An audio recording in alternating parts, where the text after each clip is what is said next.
Hey, can I ask you something while you're doing that? You're doing a new car prep. You always let the car heat up and check the oil. Have you ever found that it was actually low in oil back here? No. No? Okay. But you just do it just to make sure? Well, yeah, because you never know. Right. You do. You never know. Yeah. Just part of the PDI. Oh, just checking. We haven't talked about that yet, but we will. We don't have time for it today.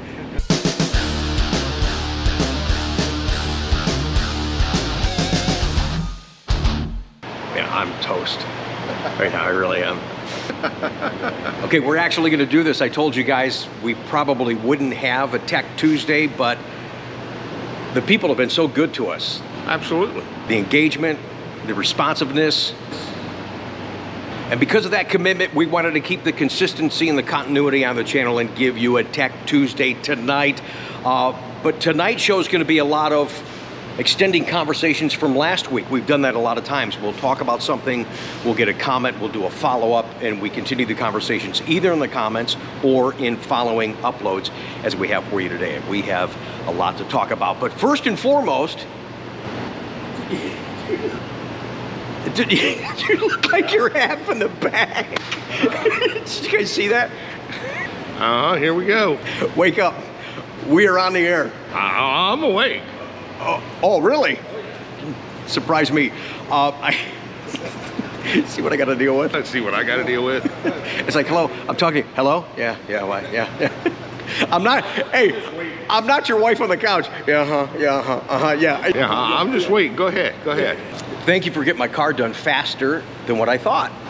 Was that the course? Don't give me an Oh, yeah. Here's my problem. I watched Coffee with Conti on Sunday, and what's this? You're kind of afraid to drive it. Yeah, because I know who worked on the car. Well, yeah, exactly. And I knew who drove it after it got done. Yeah, how fast did you drive it? I had it up 75, 80. Okay, so it's I told you to disregard that OnStar. Oh, the alert I got on the app? Okay. I wonder what that was all about. Okay, car's fixed, all right. Yeah. Actually, I did drive the car, and as we talked about last week, my car would become the first bionic Corvette. Faster. And I'm the first bionic Corvette salesman. Yeah. We have the capability to make the world's first bionic man.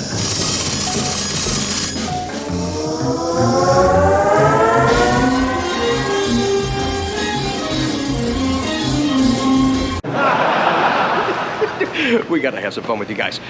Let's continue the conversation from, as he was just talking about, Sunday's Coffee with Conti, the letter that came out from GM. A lot of that, we have questions, you guys have questions. A lot of that stuff has been misconstrued. It wasn't about pricing, it was about the manner in which the car is being sold. Yeah. There's still a ton of questions. Guys, we don't have the playbook. I was just sharing it with you. I have a new memo. You haven't seen this yet. He hasn't seen this yet. Let me share it with you guys. All right, so this is the memo that customers have to sign when they buy the 23 Z06. You will be ineligible to place vehicle reservations or place a sold order with a dealer for certain high demand models as identified by GM, including but not limited to the future Z06. As I talked about on Sunday, they were talking about the Cadillac Escalade V and the Hummer EV. Number two, the bumper-to-bumper powertrain, sheet metal, tire, and accessory coverages under GM's new vehicle limited warranty will be voided. Number three, they will not be eligible to receive the exclusive Z06, and I appreciate the follow-up on that. We talked about this new rewards thing. Wasn't sure if it was for all Corvettes, just Stingray 23, 22. It is only for 23 Z06. If you keep the vehicle for 12 months, GM Rewards gives you basically the equivalent of $5,000 to spend in GM Rewards. So if you sell the vehicle within 12 months, they will not be eligible to receive the exclusive Z06 award of 500,000 points, which equals a $5,000 value. Dealers will need to have all 23 Z06 customers sign the attached acknowledgement form at the time of delivery and make sure they understand what will happen if they do not retain the vehicle for the required 12 months. This document should be kept in the deal jacket and made available to GM upon request. So here's the questions. There's so many, a lot of people were talking about this at the Corsa show. You and I were talking about it this morning when I came into the office. Right. I've had many people out there, other dealers, you guys have had those situations, life-changing events. You buy a car, you lose your job, you get sick, you have a heart attack, you have a stroke. Sure. So does it make that customer not eligible to sell his own car? And if he does, the next guy that buys it doesn't have a warranty? I don't think it covers situations like that. But again, we don't have the playbook. I don't know what the rules are. Right. Because that's a real situation. So all of a sudden you're just like, hey Chuck, I want to sell you my Corvette. Hey, I'm not buying that car from you, Rick. It's not going to have a warranty after I buy it from you. That's already the concern. Just like we talked about the people selling the cars in the Montana LLC. Here's one story I didn't tell, but I did tell at the show. I should record some of the stuff when we're talking off camera and actually get it on camera, because the raw conversations are actually a lot of fun. So one more scenario to help you understand, like I said before, on Sunday, it all starts with us as the dealership. For that first initial sale, we have to do it the right way, for ourselves, for the customers, and for the manufacturer. Right. So a lot of red flags went up on this deal. Guy orders a car from me here in Ohio, north of Columbus. Just moved here from Florida. That's key to this conversation. As we get ready to do the paperwork, he says, I want a title in a Montana LLC. And you know what I said. Not happening. Kind of like that. Yeah. I had no idea, and I explained why. He gets upset, gets a little belligerent. We have an ability to check people on what's called an exporters list. So I did a little digging, because some of the other things he said in the conversation, which I won't repeat now, made me concerned. I'm trying to protect the dealership at this point, as well as the manufacturer. On the exporters list was somebody of the same last name at the same city he lived in. Wasn't his name, but it's ironic that there's a little connection there. And he was in real estate, and that person was in real estate. So too many dots are starting to connect. So he calls me back a couple of days later, and he says, well, what about titling it in a trust name? I said, well, kind of. You can't finance in a trust. The banks will no longer do that. You can pay cash, but I need to see the declaration page. Sends me over. Now, mind you, this guy lives in Ohio, just moved from Florida, sends me over the declaration page, because we told him no Montana LLC. The trust was just enacted the day before the conversation, and it's such and such family trust in Montana. Ergo back to not happening. It's like, I just hear, we're gonna part as friends. Let's agree to disagree. We're not doing business. And I did not sell that car, because that could have come back. There was too many questions unanswered there, just like this new policy. So I'm sorry we don't have those answers. We're trying to share real situations so you understand. I'm hoping that more information comes out in the future from Chevrolet, so we understand what we can and what we can't do. And then we will do the right thing for ourselves, for the customers, and for the manufacturer. Absolutely. I mean, this whole environment is a product of what's happening in the marketplace. And it's sad, because I know you still have people that are waiting for vets that never have got one yet. No, absolutely. I do. I don't like talking about that, but thanks for bringing it up. Yeah, well, I mean, it's just it's the bullcrap market we're living in. Right. And you hate it, I hate it.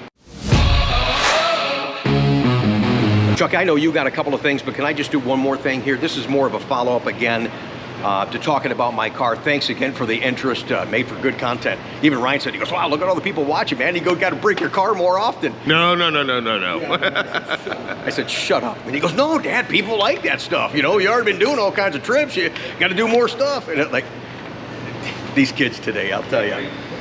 Talking about track situations. In my car, I wasn't on the track when the rear axle broke.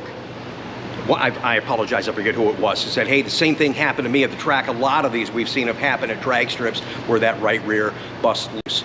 And he was not covered under warranty. And this is what concerns me.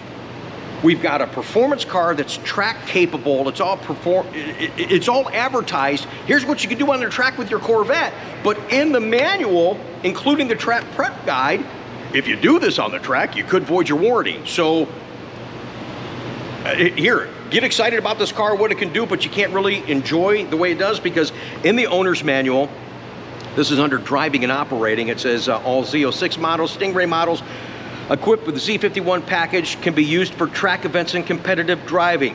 Additional details, go to the track prep guide, blah, blah, blah. Participating in track events or other competitive events without following instructions provided may affect the vehicle warranty. So that's in the owner's manual. The track prep guide, I have a copy of that. If you want a PDF copy of that, it's in the description link underneath this video here. This supplement's 8 pages. This supplement for the Corvette Stingray Z51 Performance Package. So again, it's a performance package. They're talking about how track capable it is. It's great. You can drive it to work and then you can drive it on the track. But if you do, oh, by the way, I'm in big trouble too. Wait till you see Chuck's reaction to this. Vehicles without Z51 package should not be used for track events or competitive driving. I'll tell you, I get a head nod. Well, I mean, that's me. I put Z51 tires on mine. I got mag ride, but I'm doing spirited driving. Here's the difference. I'm not doing competitive driving. We're actually racing against another guy. So there's a difference here. I'm doing spirited, controlled environments, autocross stuff, time stuff. yeah, you're racing the clock, not an individual. Yeah, I'm competing against myself. I'm not on the track. This is not true. What I'm doing is not true competitive driving. Okay, track events or competitive driving may affect the vehicle warranty. See the warranty manual, this is dizzy. See the warranty manual for track events and competitive driving. Well, they just told me to check this manual. So we're back and forth on this thing. So you do have to be cautious in that regard in what you're gonna do. There could be a caveat if something happens on track that your vehicle's not gonna be covered. And when we get ready to do a high-speed event, hoping, as I keep talking about Pittsburgh, I'm gonna remind you guys, if you're gonna do a race like that at higher speeds, make sure you get yourself some track insurance. And I'll tell you about a company that I found that I think right now, from my experience, my research, is the best out there for these type of situations. Okay, I'm sorry. Oh, no, you're fine. Always good follow-up stuff. And I, you know, as people are, and that's why I wanted to do a show tonight, and to make sure that we are continuing this conversation so it doesn't get lost in the shuffle, and you know, we take it a step further to maybe give information we didn't the first time around. Sure. I actually have a follow-up from last week's video from Bob. Okay. It says, thanks for the feedback. I also appreciate, as thousands others do, all the time and effort you put into your videos by putting out the most current and correct information on Corvettes. Looking forward to your next video. This was the gentleman that was talking about the 13 degrees, adding the 2 quarts extra transmission fluid. Oh yeah, when you were doing this deal, it's like, yeah, wait a minute. Yeah. 13 degrees is, yeah, it's 13 degrees. In your words, do you want it done right, or do you want it done right now? Right now, there's going to be some compromise. Go ahead, I know you got a couple other ones. Okay, this one comes from James. Says, I love your tubes. Have a question for Chuck. I have a 2016 Stingray with the dreaded automatic 8-speed transmission. In 2018, with 17,000 miles, the torque was replaced and filled with Mobil 1 trans oil. Now, 4 years and 10,000 miles later, I occasionally get a very slight shudder. Also use a range device to keep my AMF from working. My question is, do you think the transmission flush is warranted? And what are your thoughts on using AMSOIL ATF as their products consistently perform better than Mobil 1? Well, if you had this done in 2018, it probably got the stage 2 transmission fluid. In 2019, they come out with a different fluid.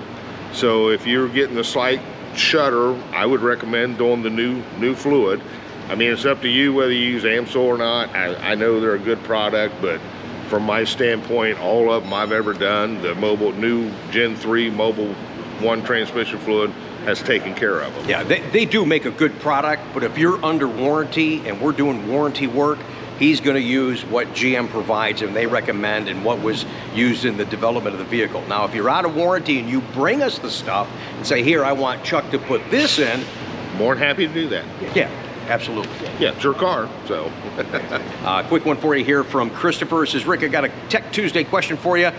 When I jack up this is going to be for you to answer. When I jack up my car at home, I know how to use the jack positions with the jack pucks, but where should you put the jack stands?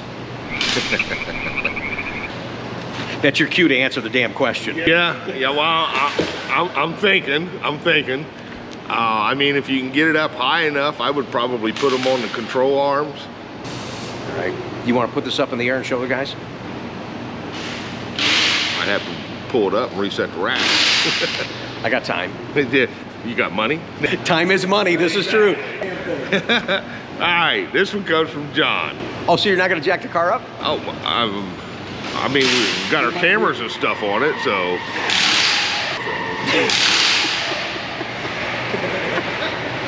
Hang on. We'll follow up that question before we're done. Let him read the last. I got no more. You go ahead and read the last couple. This one comes from John. It says, "Hi, Rick and Chuck. Thank you for all the great info you provide on Tech Tuesday. It's truly helped me in my journey to ownership, and I am sure it will help other current owners. I'm preparing to fulfill a lifelong dream of owning a new Corvette, as my C8 is scheduled to be built this week. Like most, I've been waiting a long time for my C8, and in that time, I've read a lot about the importance of break-in period, the right way to break the car in. There are many opinions, but it would be great if I could get your honest and professional opinion." I mean, a lot of this goes back to common sense. I know that GM limits a lot of stuff when they're new, limits the RPMs, limits the torque.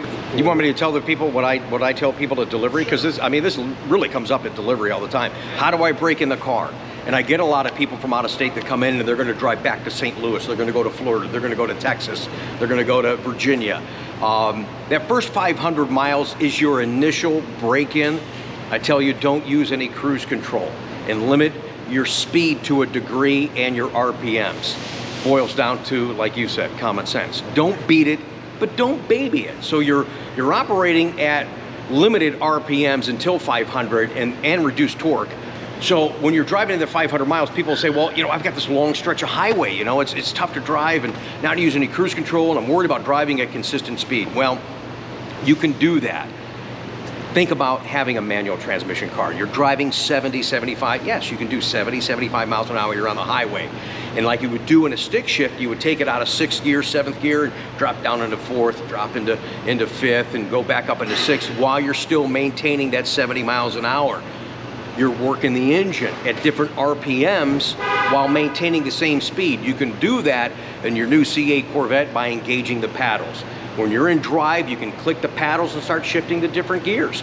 And when you're done playing with the paddles, it goes back to drive mode. It's only when you're in drive and you hit the M and you're in manual mode, well, then it's you and the paddles. And if you don't shift, you will hit rev limiter. So it's important to do that. So that quite simply is a great way to break in the car. But you're accelerating to get on the freeway. Yeah, accelerate to get on the freeway, not a problem. When you're hammering on it and you're in the red line, that's when you're doing some damage. If you're gonna do track events, spirited stuff, or competitive stuff, you've gotta wait till 1,500 miles. And that is explained in the owner's manual. This one comes from Rob. It says, "Hey, Rick and Chuck, quick question for Tech Tuesday. I live in South Carolina and bought my 22 C8 from you earlier this year. I watch you guys weekly and trust the information and advice you give. Unfortunately, I don't trust anyone else yet. How can I find a reputable Corvette dealer that I can trust to service my car if I don't live in Ohio? Or do I just bring it back to you guys when I come up to see you to watch my Buckeyes?" Rob, by the way, thank you for the business. Make sure you send me a picture of you from the museum. I really appreciate that.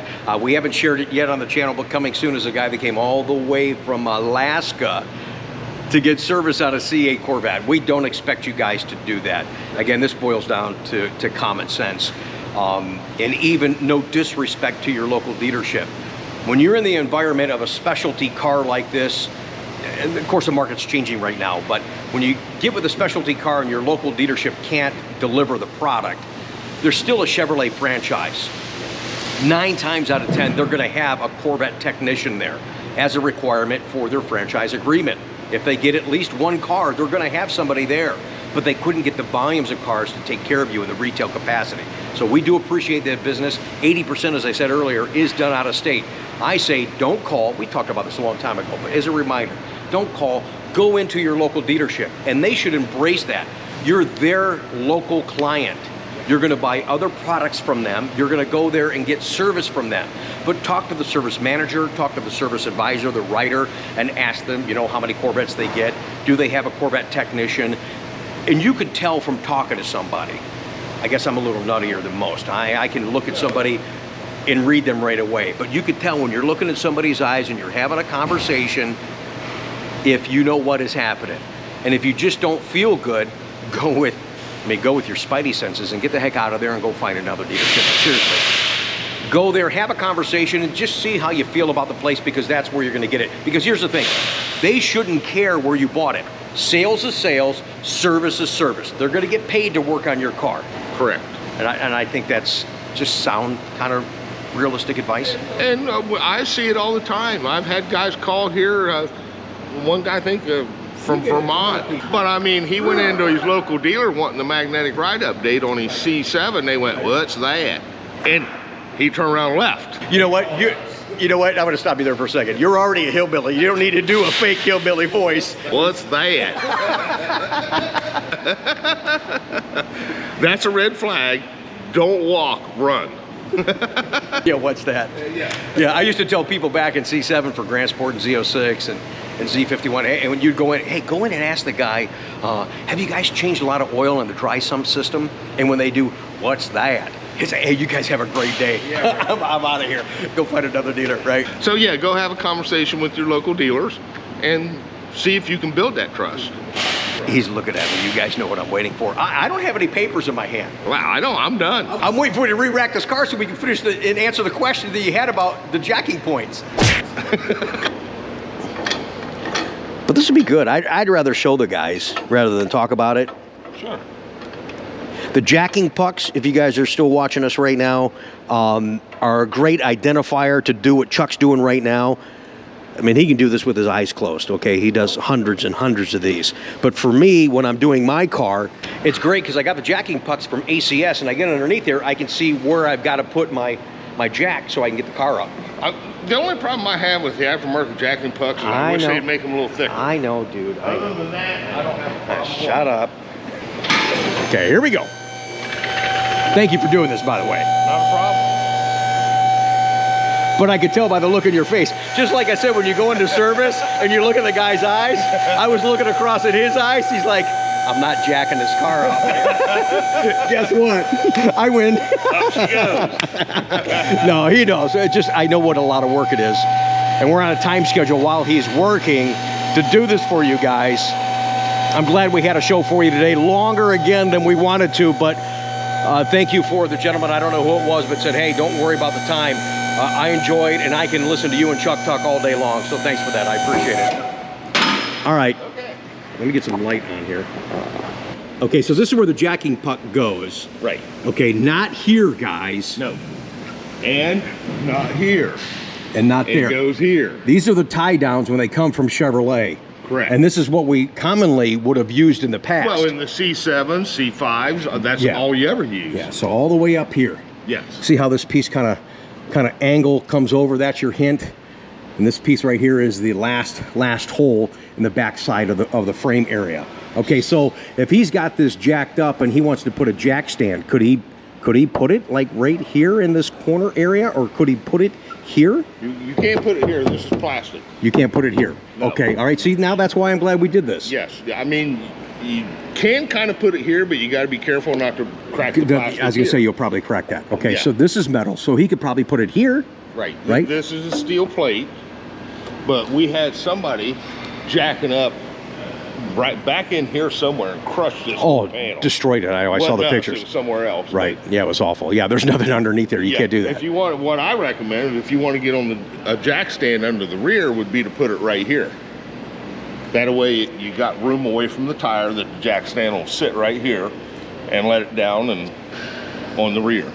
Okay, you just got to be careful because you've got lines and wires in here that you don't get snagged on any of that. Well, I mean, right here you shouldn't, but I mean, Right. just as a note to be advised. Most of your jack stands have like a cradle like this. So put the inside piece there. If you put it like this, yeah. I mean, Yeah, but see what I mean though? Your hand up in there, you just want to make but sure you don't hit any of that crap. They're only like this. Okay. They're not like my hands. Yeah, all right, I got you. Okay, I'm with you. Yeah. All right, so what up front, where would you put the jack stand? Well, same thing. I would probably try to put it right here, or even right here. Took us a half an hour, but we got the question answered for you. Thanks for watching. Thanks for the questions. If you've got questions, you've got issues with your car, and you want us to try and help you in some way, or how to use something on your car, because that's no fun when you got all this technology and you can't use it. So send those questions. Email address is up on the screen. Chuck and I would be happy to get to those. We'll try to make these shorter, but we're enjoying the conversation with you guys too. But don't go. Rather than talking about cars, let's show off some cars. These now are what, Chucky? Your beautiful rides. Right on.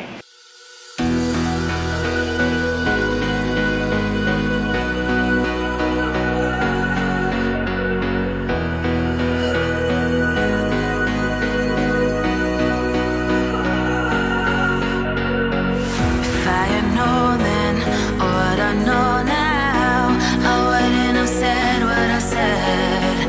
I took the long road, thought I'd be better on my own. Sometimes what's right is wrong instead.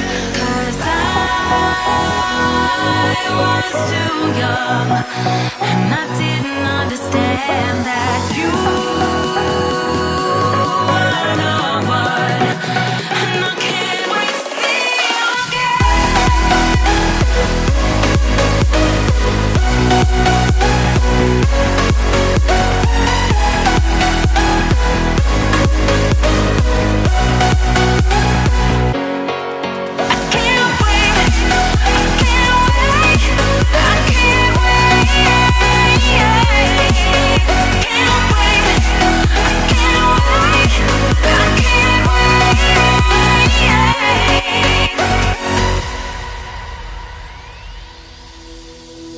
hindsight is fleeting when your heart's bleeding and all you can see is red, till you discover it is within each other to forgive and make amends. If I had known then what I know now, I wouldn't have said what I said. I took the long road, thought I'd be better on my own. Sometimes what's right is wrong instead. 'Cause I was too young, and I didn't understand that you were the one. And I can't wait to see you again. Oh, I can't wait, I can't wait, I can't wait. 'Cause I was too young, and I didn't understand that you were the one.